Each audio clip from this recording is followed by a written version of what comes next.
ముగ్గురు పిల్లలు సవత్ తల్లి మృత్యువాత కామారెడ్డి జిల్లా వెంకటాపూర్లో ఉగాది పండుగ రోజున ఘోరమంట. చెరువులో పడి నలుగురు మృతాట. ఆత్మహత్యన అని గోడకేసి కొట్టి చిన్నారి హత్య. కాలుతున్న పెనంపై కూర్చోబెట్టి మరో బిడ్డకు నరకం. సవత్ తల్లి కర్కశమాట. గుంటూరు జిల్లా గొల్లపాలెంలో దారుణం. పోలీసులకు సమాచారం వచ్చిన ఇరువురు వారు దంపతులపై కేసాట. గోడకేసి కొట్టి చిన్నారి హత్య చేసిందట. ఏమనాలి బోధ అంటే మనం ఏమంటున్న వ్యవస్థ గమనించుతున్నామా?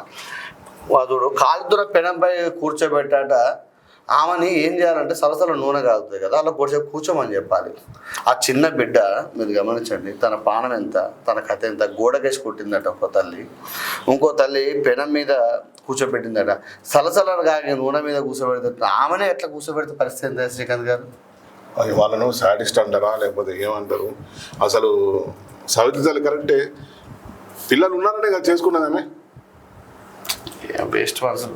కొంతమంది చేయబట్టి వాళ్ళకు ఇక కొన్ని బదనాములు వచ్చేస్తాయి.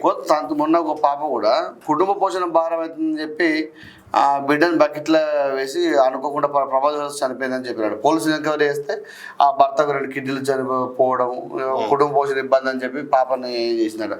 మరి అటువంటి టైంలో మరి పిల్లలు ఎందుకు అనాలి? అదొకటి. ఇంకొకటి ఎవరికన్నా ఇస్తే సంతోషంగా స్వీకరిస్తారు. దానికి రకరకాల బయట కేంద్రాలు ఉంటాయి. పోలీసు వారిని సార్ మాకు ఇట్లా ఇబ్బంది అవుతుందంటే అవును వారు ఏదో ఒకటి చేస్తారు కదా. ప్రభుత్వం చర్యలు తీసుకుంటూ ఉంటుంది. అంటే ఏమని మీరు చెప్పట్లేదు మిత్రమా, ప్రభుత్వం చర్యలు తీసుకొని ఏదో ఒకటి చేస్తూ ఉంటుంది. కానీ ఇట్లా అసలు కరణమే ఫస్ట్ మీద ఇబ్బంది ఉన్నప్పుడు ఇట్లా చంపుతా అనుకున్నప్పుడు కరణమే తప్పు.